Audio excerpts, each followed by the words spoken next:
Di sini saya membuat contoh soal mengenai neraca lajur atau dalam siklus akuntansi. Nah, pada tahap tadi ya, tahapan pembuatan neraca lajur yang pertama, pada kolom pertama kita isi dengan nama perusahaan, itu anggap saja PT Sejahtera.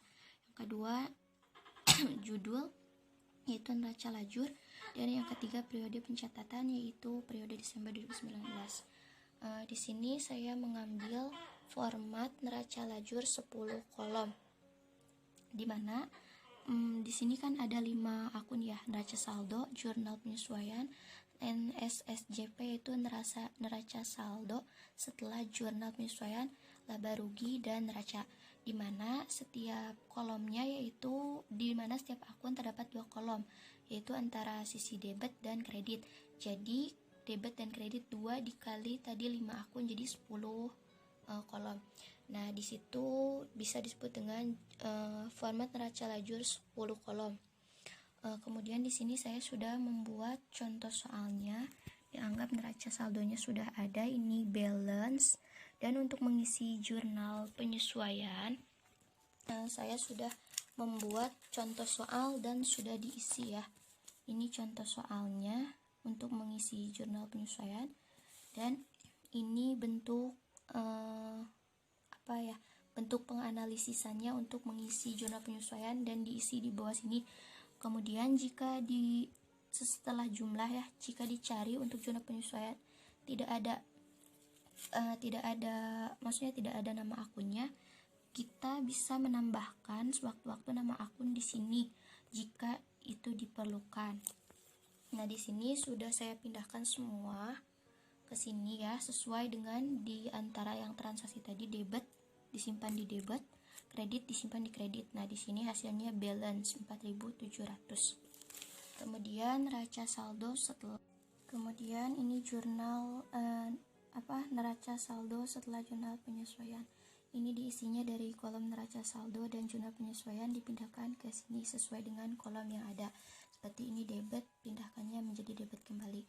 Namun jika ada satu sisi antara debit dan kredit, maka itu bisa dengan memindahkannya dengan menjumlahkan atau mengurangi ya, seperti contohnya ini 20.000 di debit dan ini 2.200 di kredit, maka dipindahkan ke sininya di kolom debit, yaitu 17.800. Mungkin secara garis besarnya seperti itu ya, dipindahkan ini semua ke sini.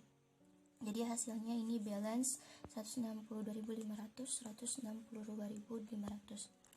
Kemudian yang laba rugi di sini, yaitu perlu diingat bahwa yang dipindahkan hanya pendapatan dan beban-beban saja.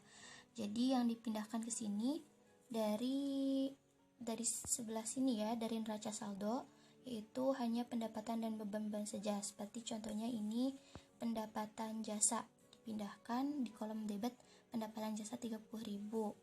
Kemudian yang ini prive juga bukan prive, dan ini laba ruginya yaitu hasilnya 54.700 dan yang ini hasilnya 60.000. Maka kita ambil selisihnya yaitu 60.000 dikurang 54.700, yaitu hasilnya 5.300. Kemudian yang neraca akhir. Nah, di sini perlu diperhatikan yang perlu kita pindahkan ke sini yaitu modal dan harta. Nah, di sini modal, harta, dan utang. Nah, di sini kita pindahkan sesuai seperti yang tadi ya. Kita jumlahkan semuanya, hasilnya yang di debit 107.800, kemudian yang di kredit hasilnya. Mungkin cukup sekian pemaparan singkat dari saya mengenai completing the accounting atau siklus akuntansi. Kurang lebihnya mohon maaf karena saya juga masih dalam tahap belajar. Wassalamualaikum warahmatullahi wabarakatuh.